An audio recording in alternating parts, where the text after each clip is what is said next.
Hello friends, welcome to our channel.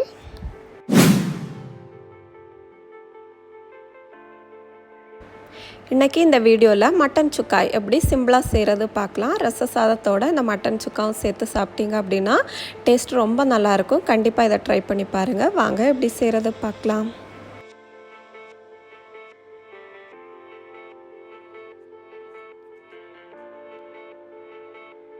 இது செய்கிறதுக்கு first flame on பண்ணி ஒரு பேன் வச்சுக்கலாம். பேனில் 1/2 டீஸ்பூன் சோம்பு, அதாவது பெருஞ்சீரகம் சேர்த்துக்கலாம்.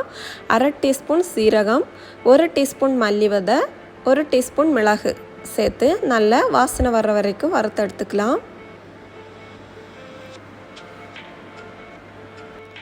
மசாலா இது மாதிரி ஃப்ரெஷ்ஷாக வறுத்து செய்கிறதுனால இதோட வாசனையும் சுவையும் ரொம்ப நல்லாயிருக்கும். 4லேருந்து 5 நிமிஷம் இதை வறுத்ததுக்கப்புறமா இதை ஆற வச்சிடலாம்.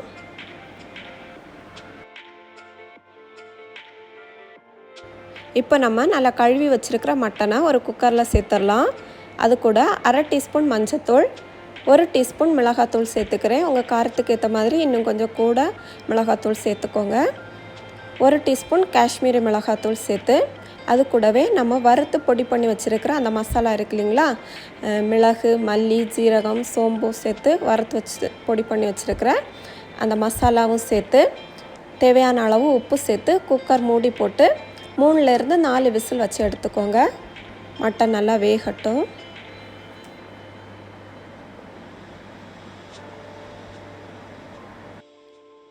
நான் தண்ணி எதுவும் சேர்க்கலை. நம்ம மட்டன் தண்ணி விடுங்கிறதுனால தண்ணி சேர்க்காம தான் வேக வச்சு எடுத்துக்கிறேன். சுக்கா ட்ரையாக தான் செய்ய போகிறோம். இப்போது 3லேருந்து 4 விசில் வச்சு எடுத்துக்கலாம். இப்போது ஃப்ளேம் ஆன் பண்ணி ஒரு பேன் வச்சு பேன் சூடானதுக்கப்புறமா 1/2 டீஸ்பூன் அளவுக்கு ஆயில் சேர்த்துக்கிறேன். ஆயில் நல்லா சூடானதுக்கப்புறமா 1/2 டீஸ்பூன் சோம்பு, 1 பிரியாணி இலை, 2 கிராம்பு, 1 சின்ன பீஸ் பட்டை சேர்த்து அது கூடவே 1 பெரிய வெங்காயம் சின்ன சின்ன பீசஸாக கட் பண்ணி வச்சுருக்கிறேன். அதுவும் சேர்த்து நல்லா வதக்கி விட்டுறலாம். 2லேருந்து 3 நிமிஷம் நல்லா வதக்குனதுக்கப்புறமா 1 டீஸ்பூன் அளவுக்கு இஞ்சி பூண்டு பேஸ்ட்டு சேர்த்து அதுவும் 2 நிமிஷம் நல்லா வதக்கி விட்டுருங்க. இஞ்சி பூண்டோட பச்சை வாசனை போனதுக்கப்புறமா இது கூட 1/2 டீஸ்பூன் அளவுக்கு மஞ்சத்தூள் சேர்த்து நல்லா வதக்கி விட்டுறலாம்.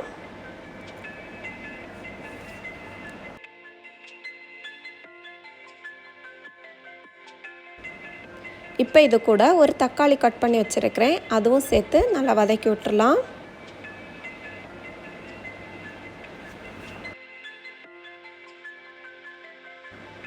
இப்போ இது கூட வேக வச்சுருக்கிற மட்டன் சேர்த்து நல்லா கலந்து விட்டுருங்க.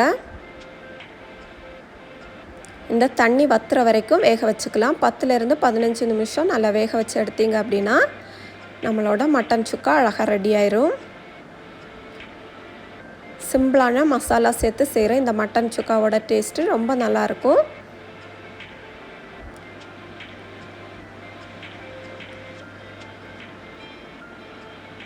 பத்து நிமிஷத்துக்கு அப்புறமா கொத்தமல்லி, கருவேப்பிலை சேர்த்து இறக்குனீங்க அப்படின்னா நம்மளோட மட்டன் சுக்கா அழகாக ரெடி ஆயிரும்.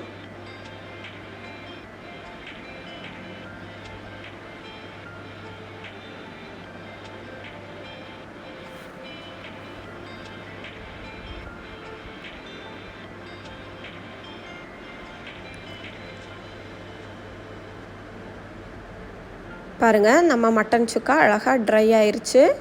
சூப்பராக ரெடி ஆயிடுச்சு பாருங்கள். இந்த வீடியோ உங்களுக்கு யூஸ்ஃபுல்லாக இருந்துச்சு அப்படின்னா நம்ம சேனலை மறக்காமல் சப்ஸ்கிரைப் பண்ணிக்கோங்க. தேங்க்ஸ் ஃபார் வாட்சிங்.